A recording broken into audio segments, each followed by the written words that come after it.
hear you're ready for your dose of reality.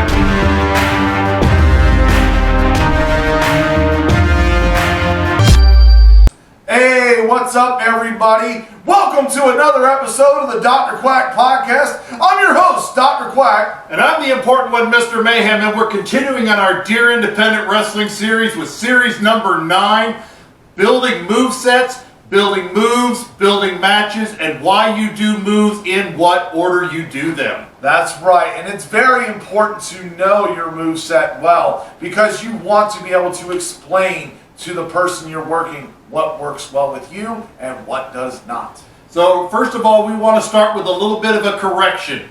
In our number 8 series where we were talking about selling 101, I mentioned that if you get hit in the arm for a drop kick, you should still sell your chest. A very good friend of the Dr. Quack podcast, Randy Hogan, who is a long-time wrestling veteran, explained that that was actually not the best way to consider it. You should actually consider what was hit because the crowd will remember that. So we are going to correct that, and that's part of what we're going to cover here in movesets of if you're throwing a sloppy drop kick and hitting somebody in the elbow, maybe you shouldn't be throwing that drop kick in the first place. Yes, because it's all about placement. You know, in the world of professional wrestling, we got to take care of our opponent just like they would take care of us. That's right. So we're going to start with when you're building movesets. This all ties together with selling, ties together with building your gimmick. It even ties together with sending in a promotional package, trying to get yourself noticed. You want to do moves that you take well and give well, because if you don't take a move well, your opponent looks bad for doing it to you. And if you don't give a move well, the aforementioned drop kick, you look horrible. That's right. I mean, you can be 450 pounds and do a moonsault if you want to, but you better make sure that you can, because the ability's got to be there. If you're a big man and you're coming off the top and you're landing on somebody that can possibly cripple or even worse, that is not a good thing. Yes, now when we talk about some of these moves, we've been very critical on high spots. By the way, a high spot, for those of you who are not familiar with that term, is a move either with high impact or something that's seen as high up on the crowd, like jumping off the top rope. That's the definition of a high spot. When you're coming up with movesets, you have to take one thing into consideration. Will my opponent be willing to take it, and can they take it safely? And I'll give the prime example. I, at 6'4", 275 pounds when I wrestled, could do a 450 splash. I never once did it in a match because I couldn't guarantee I could land it safely, and I was afraid I might hurt somebody. So I never did it. Just because you can do it, as he said with the 450 splash, you 450-pound man, can you land it safely and not hurt your opponent? That's right. And you know, if you're going to do moves like that, like I said, you got to be accurate. It's so important. I mean, if you're going to send in promotional package with your movesets, you know, you don't want to just stick to, like, you know, hitting people with chairs and, you know, hardcore wrestling, because a lot of that today's world is a turnoff. Yes, there are Deathmatch fans. We're not sending you away and saying anything about the Deathmatch fans, but the Deathmatch fans tend to not watch the WWE's product or the AEW product, so this isn't really targeted at you. You are definitely part of the wrestling community because you do have fans, you entertain, but again, we're focused more on guys that are interested in being in the WWE, AEW, ROH, Impact, those kind of things. That's right. You know, and the psychology of a move. If I'm sitting here and I'm working an arm, right? If I'm doing an arm wringer, if I'm doing an arm bar, you know, I'm going to continue to work on that arm. I'm not going to go from there to a half crab. It makes no sense. You've got to have psychology in your moveset. If you're going to do moves, work on a specific part of the body that makes it make sense. That's right. And as you what he said there about working the arm, I've seen many independent wrestlers and some on the big shows, WCW, WWE, ECW, where you do a pile driver and then you grab and put on a leg hold. Why? Why would you do a devastating move like a pile driver and then work their leg? Did you send the shock all the way down their spine to work their leg now? No, it's not how it works. If you're working and focusing on a body part, whether it's Ric Flair in the figure 4 leg lock, Arn Anderson's in the Anders Slam, even somebody we make a lot of fun of, Lex Luger's moves were focused on the back for his torture rack. He put the right moves together based upon his size and his gimmick to tell his story. So when you think about your moves, what's your gimmick? Are you doing an insane gimmick? Then maybe you can get away with the pile driver to a leg lock. But even crazy people have a method to their madness. So think about that a little bit more. And think about your size. If you're 150 pounds, you should not be body slamming 300-pound men. Yes, they post for you and hold themselves up, but it makes no sense. Right. I mean, that's what we're talking about here. Major psychology is needed with your movesets. Make sure it matches. And like especially finishers, setup holds. You know, you want to have those match. And if you can, come up with a creative name that also fits your gimmick. It does help well. Like me, Dr. Quack, my finishing move was the malpractice. I would go behind with a stethoscope and I'd hit him with a neck breaker. So what did I focus on mostly in my matches? I focused on the neck. And my move was called the Ticket to Broadway. It was an airplane spin into an X Factor, similar to the F5 that Brock Lesnar does, but instead of the DDT style on the side, I came down in the middle. And I called that the Ticket to Broadway because I was a mafia type character. When Brock Lesnar came out with that, I invented a new move and I called it the Adjuster, because it adjusted everything. It was a fisherman's Michinoku driver. It adjusted your head, your neck, your back, your attitude.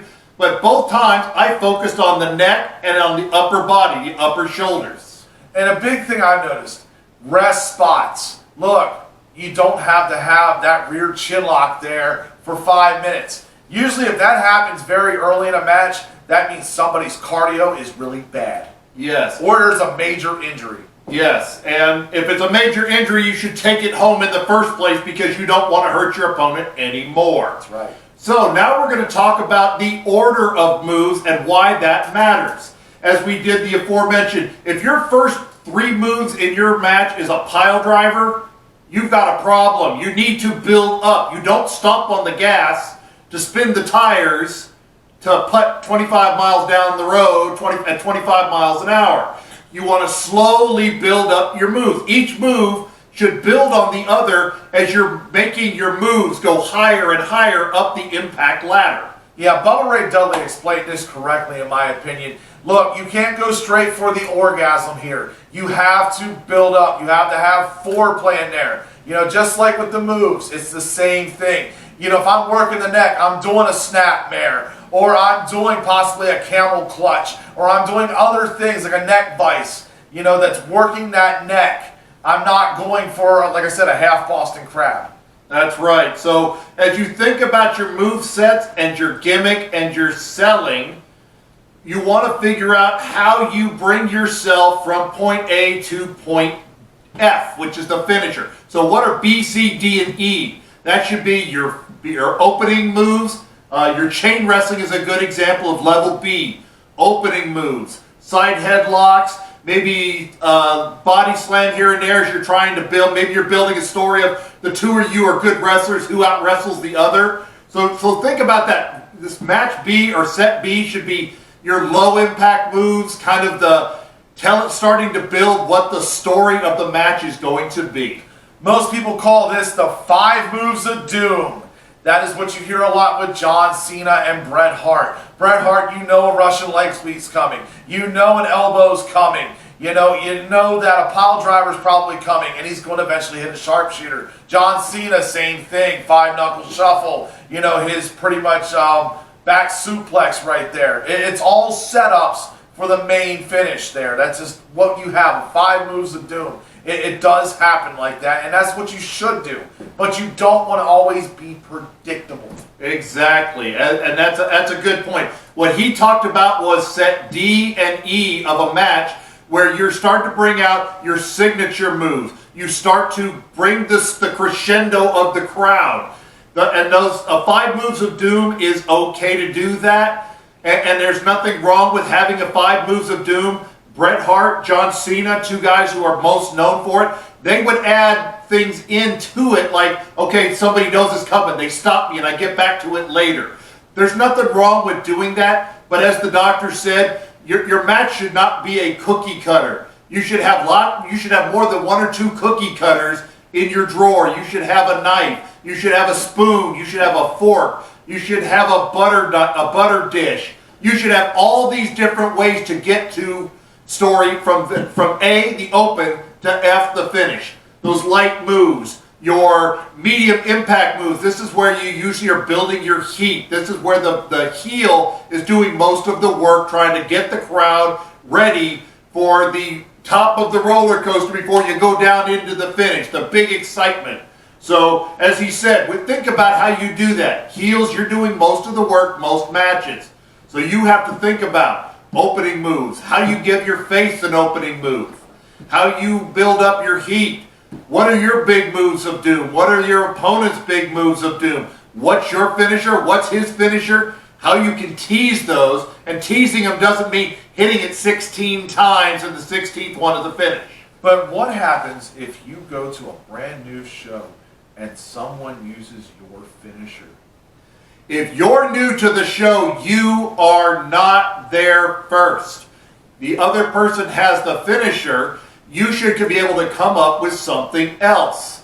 There's nothing wrong with going into the old school. If they tell the new guy, all right, Dr. Quack, we've got a guy here that's doing a neck breaker already. He's got that finisher. We love you staying in the doctor gimmick. So you better come up with another finisher. What would you come up with? So I had actually a few finishers that I would use. I had the spinal tap, which was an emerald fusion basically over the shoulder. And then I had the rectal claw. It was a submission hold. You know, yes, like the mandible claw and the hoe train, it wasn't really meant to hurt. But basically, I went there and grabbed their stomach like I was hitting the sciatic nerve, and it would make it pass out. It fit the gimmick. That's right. And I've had places after Brock Lesnar came out on national television, I adjusted and came up with a new finisher. You know, and if I were to go somewhere and they didn't want me to win with my finisher, I would use a sleeper hold, or I would come off the top rope with an elbow drop. Or you can have a figure 4, or you can have a lot of different things. You can even suggest a count-out win. There's nothing wrong with count-out wins. They build story along.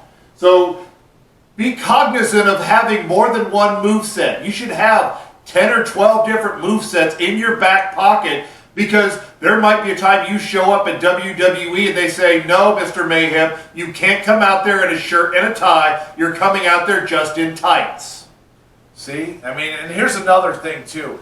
Add to your repertoire, okay? For myself, there was a time where I was able to do a standing moonsault. I would run in front of the opponent. I would do a moonsault. It was just a little thing I like to add. But guess what I did? I didn't practice it in a match. I practiced it at practice. I went to the schools where I could go, and I practiced the move to make sure I had it down right. So that way when it came to showtime, it looked good. Yes, and we're going to spin back now to the beginning where we talked about that bad drop kick.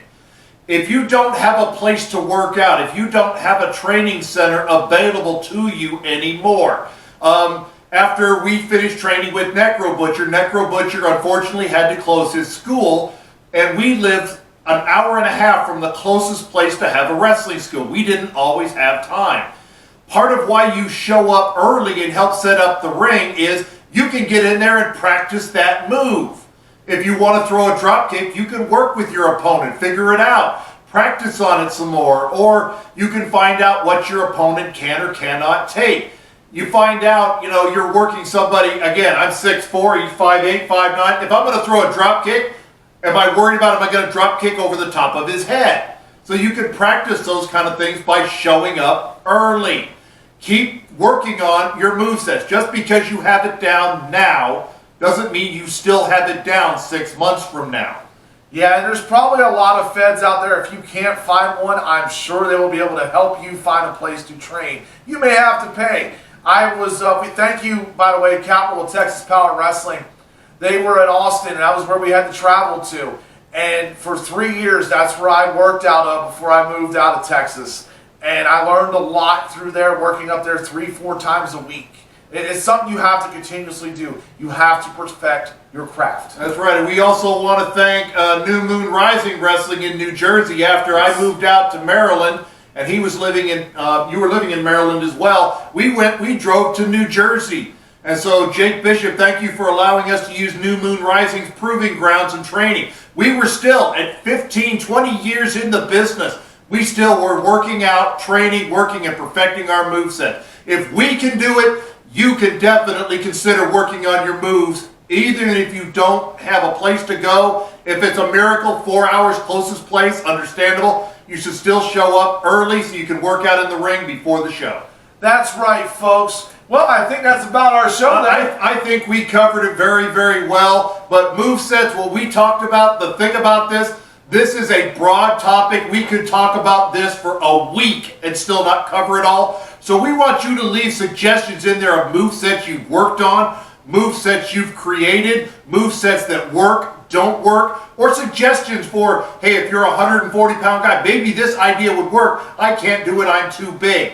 We want to hear from you about movesets that work and don't work. And again, we want to thank Randy Hogan for being a friend of the Dr. Quack podcast and making sure that we give you the correct information, because we value his opinion and we value every veteran's opinion. That's right. Our next episode we are going to talk about here is going to be Promo 101. We're going to be talking about the hardest part for most professional wrestlers. It's not going out there and taking the bumps. It's being able to talk in front of the camera, just like me. Talk in front of a camera and draw the crowd in for talking. You're not just out there saying words and spewing lines and catchphrases. What you say should matter, and we're going to help you do that. And this goes from everywhere to professional wrestling's high heights all the way over to the VOH and promo artists themselves. So hopefully those guys will be tuning in as well. But I'm your host, Dr. Quack. And I'm the important one, Mr. Mayhem, saying thanks for following us on our journey of Dear Independent Wrestling. If you've got suggestions of things that can help make professional wrestling in 2021 better, leave a comment and we'll see it and we'll look at it. And I'm out.